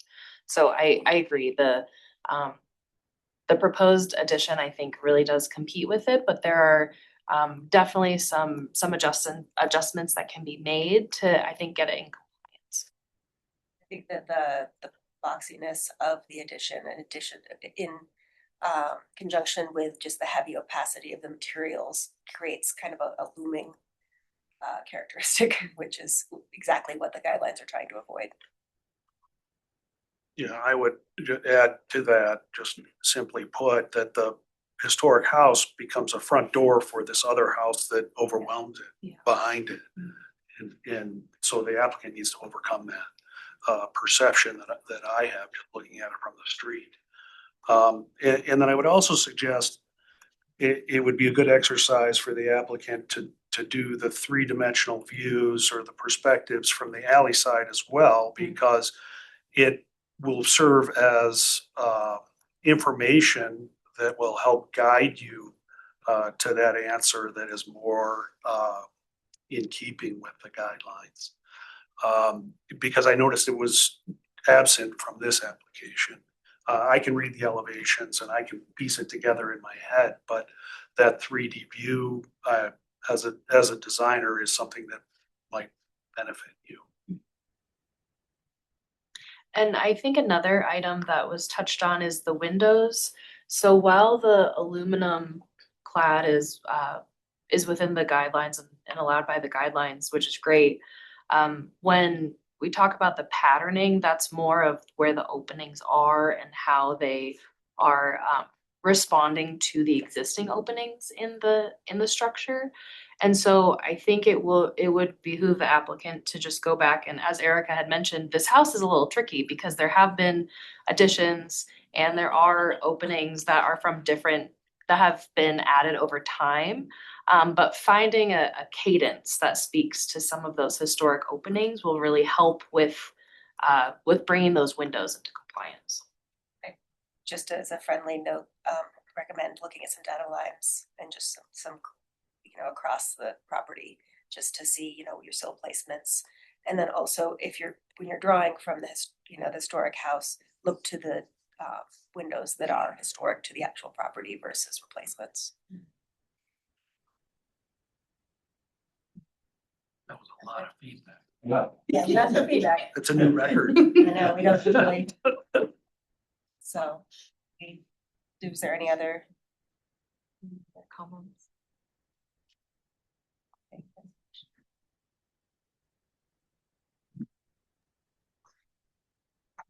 I move to deny application 2026 COA 225 for the addition at 2724 Rockville Street as per design guidelines 2.48, 3.21, 3.2.3, 3.2.4, 3.2.6 to 3.2.8, and 3.3.1, 3.3.2, presented testimony, submitted documentation, and information provided in the staff report. Thank you, Emily. Do we have a second? Second. Thank you, Nick. All those in favor? Aye. All those opposed? All those abstained? The motion passes.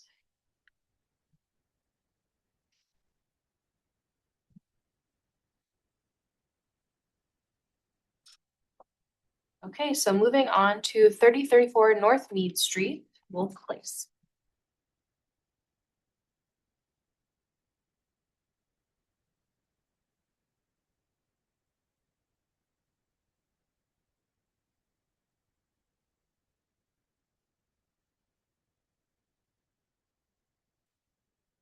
So this is,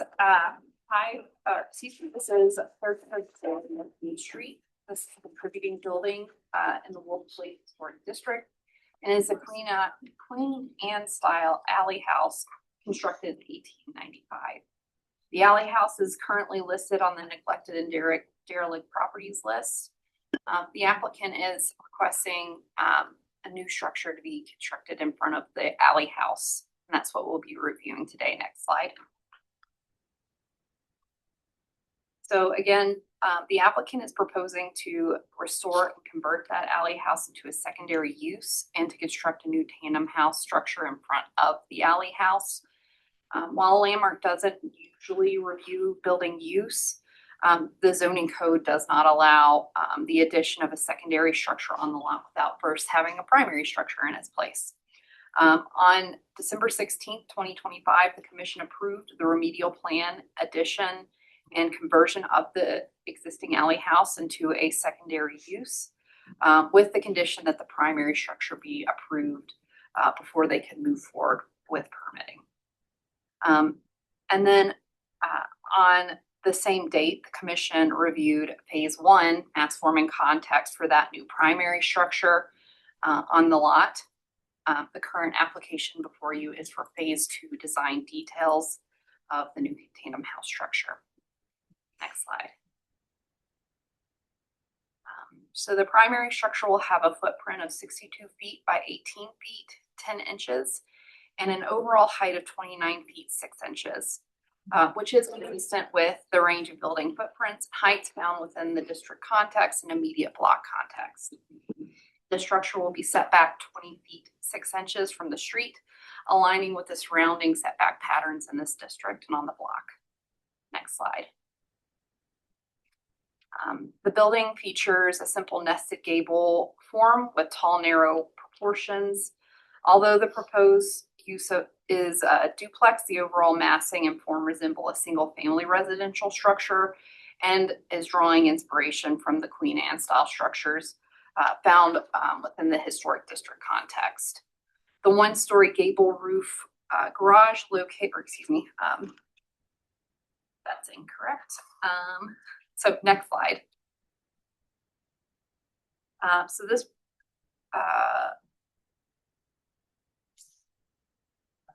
The building's roof will be clad in Owens Corning Oak Ridge asphalt shingle.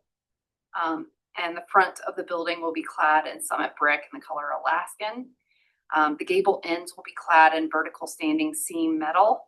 And the brick will wrap the sides of the building on the north and the south side. And then that will transition into a smooth finish staining seam on the north, south, and east elevations, and a vertical smooth finish hardy plank shiplap siding on the sides of the building as well. The trim will be a consistent smooth finish hardy trim. I feel like I've mixed up some slides here, so apologies. So staff did have some concerns with the apologies, let me just find myself. Okay. So the design does incorporate tall, narrow windows with arrangements and rhythms similar to those found in the historic building in the Wolf Place Historic District. The windows will be fiberglass divided light units, including a full light arched window at the first floor on the front facade.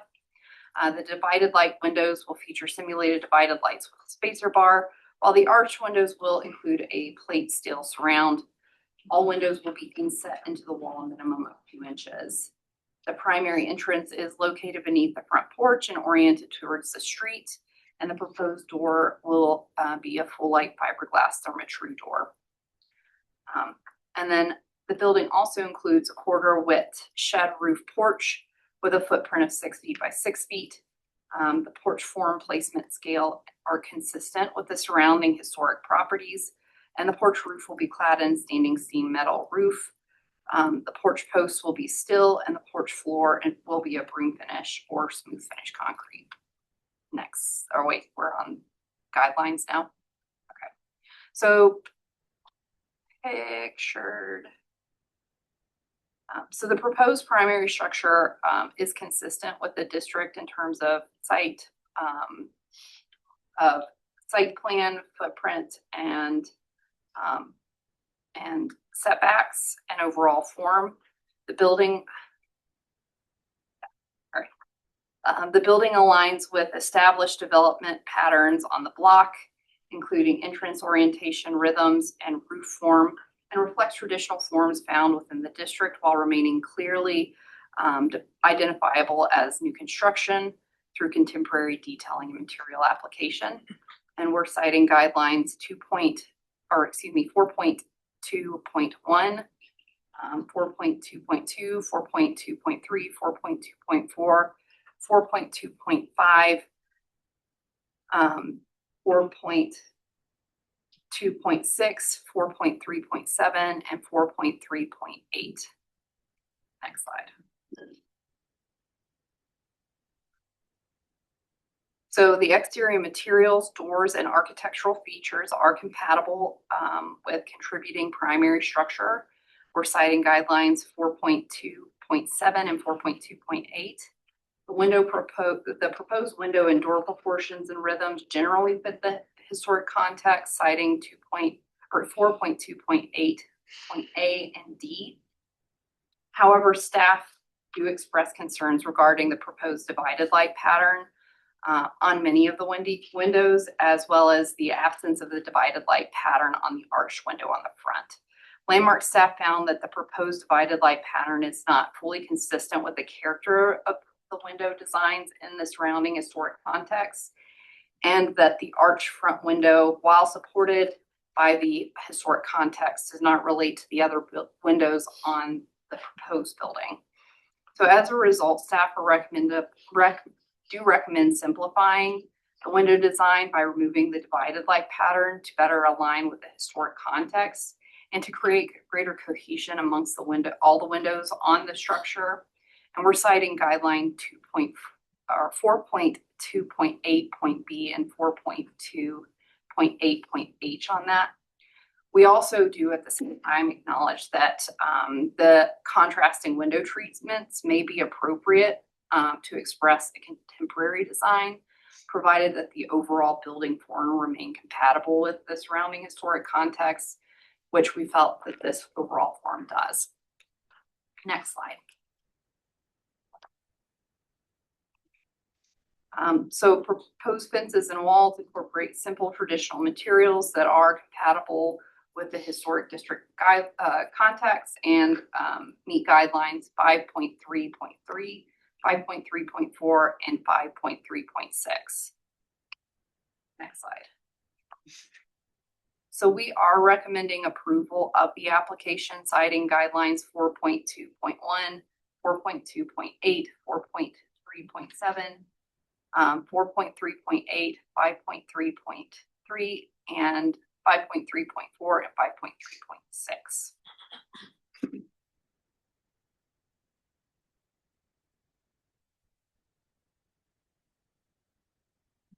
Thank you, Jen. Does anyone have any questions for staff? Go ahead. Sorry, I just wanted to point out, Jesse, that unfortunately this motion that we have in front of us is not related to this project, either in address or the guidelines cited, so it might be helpful to change that for us if you can. Oh, and I'm sorry, I did have one question. Could you, so the arched window, there is a house down the street, and I don't believe the address was given, it was just the lot number, but it's to the left if you're looking at this subject property. It has an arched window, and I wasn't quite sure how, could you say a little bit more about how you didn't think the arched window fit within the context? Oh, no, we totally feel that the arched window fits the context. Our Okay. concern was more that there were divided lights on all of the other windows on the structure and no divided lights on the arched window. Arched window forms are bound and are consistent with the context of this district and many Queen Anne style structures in this district. So we are supportive of the overall proportion and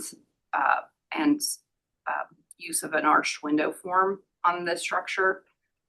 The only concern with the divided light pattern being on all the other windows and not on the arched window. But again, that might not be an issue if you think about it in the overall context of it being a contemporary building in this district. Okay, thank you.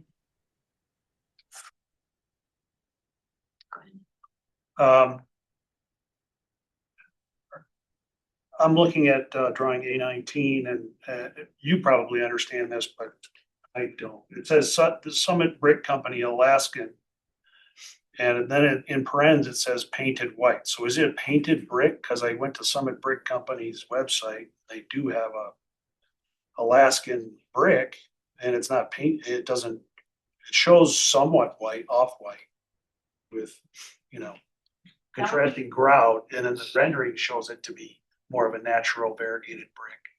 So So that would be a good question to ask the applicant whenever they present it. My understanding is that they were just going to use the Alaskan brick. not painted. Where it said it was painted, but that's a good catch. So your report assumes that it wasn't painted. Correct. Got it. And Landmark does not have any purview over applied paints.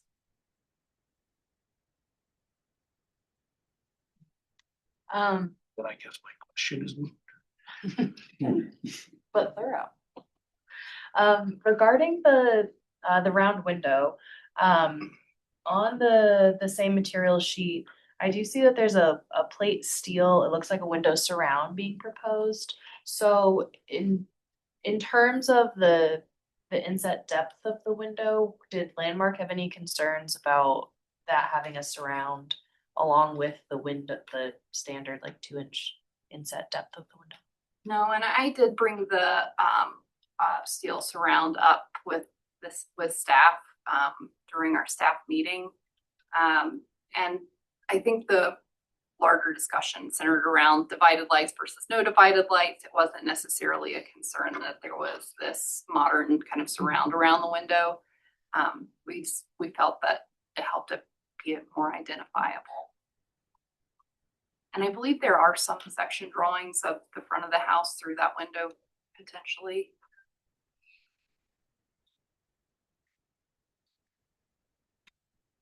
And it does look like it maintains the setback from the face. Yeah, That's just what I thought as well. yeah, it's not a detail we get to see very often. So I was like, oh, something new. Okay. We do have windows similar to that in Curtis Park. They project a lot further. Apologies for the mix up on my slides. No, it's okay. And good catch by Erica before we went too far. Okay, well, thank you, Jesse.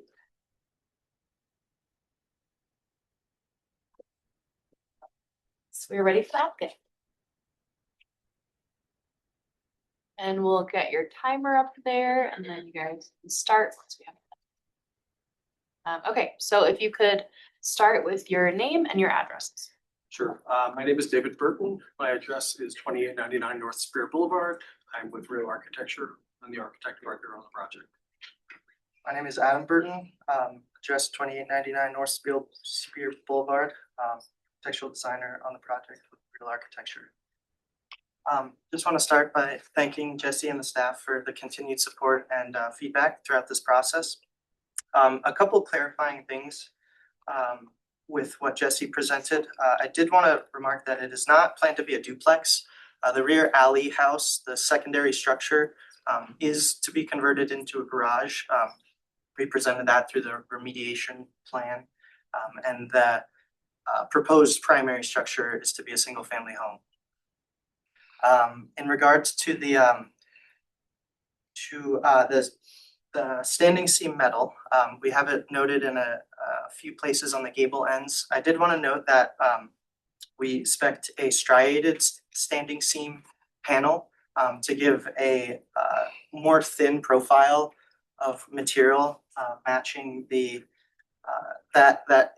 matching those thin profiles that is consistent with the rest of the historic district. In terms of some of the steel detailing, including the front covered entry porch with the standing seam metal roof, the standing seam in the gables, and that protruding window surround. Those were kind of art details to bring this style a contemporary edge. So adding something beyond that very traditional nested gable historic proportion. In terms of the simulated divided lights, we did think that it was a nice look to match that window, the round arch window without simulated divided lights, similar to the full light front entry door. And it was one of our clients' requests that we keep those upper level windows and the rest of them wrapping the sides with the simulated divided lights with space bars. Besides that, I think Jesse covered almost everything. And I will mention the brick, the client did request it to be painted. So that's why it says that there. So, Thank you. yeah. So we'd be glad to answer any questions about the project. Does anyone have any questions for the applicant? The windowsills, are those cast concrete? The windowsills were gonna be brick. Okay. Yeah, of course brick, roll-out courses.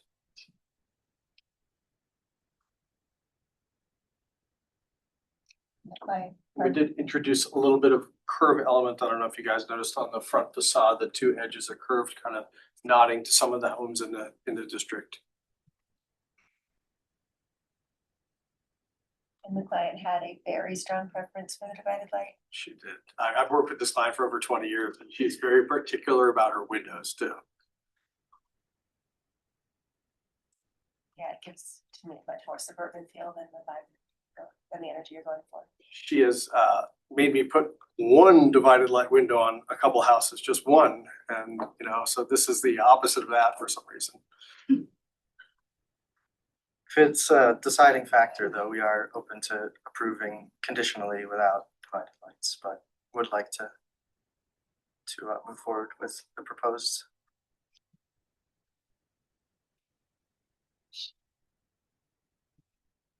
Any other? Okay, well, thank you very much. Before we deliberate, do we have any questions or clarifications for staff?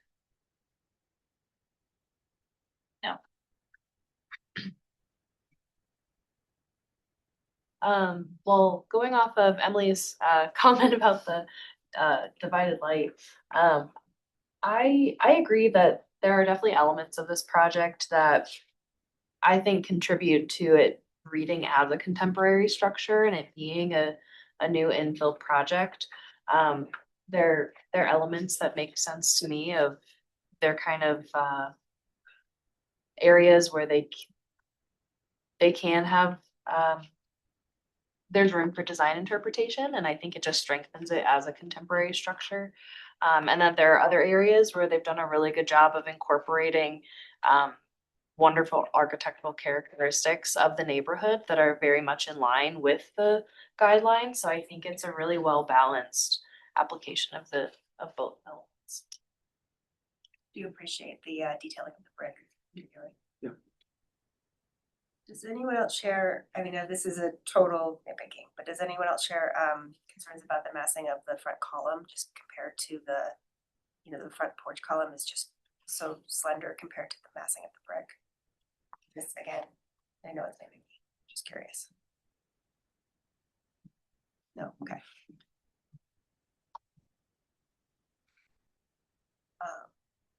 Yeah, I don't, I'm not going to ride that horse too hard, but I do believe that the divided lights are atypical of the character of the neighborhood.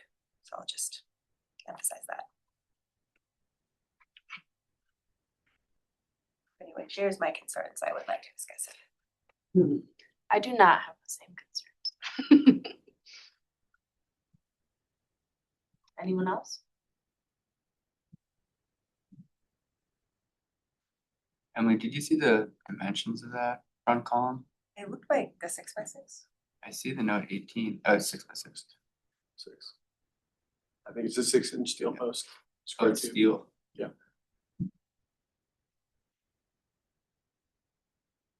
I think given the scale of the porch.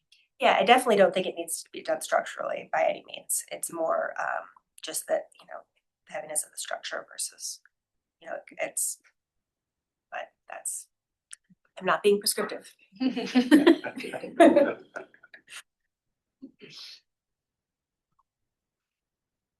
well, no one has any other comments. Are we ready to make a motion? Sure.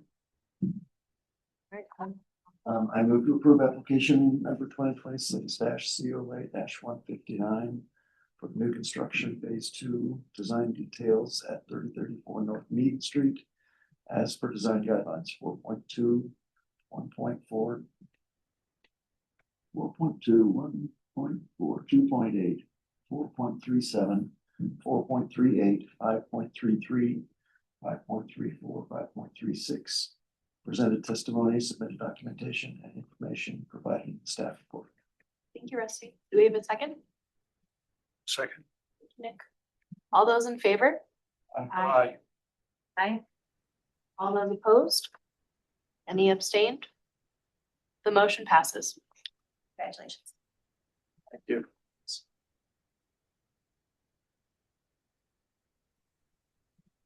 Okay, and with that, we are concluding our agenda for the meeting. And so we are formally adjoining the meeting or adjourning the meeting at 3:02 p.m.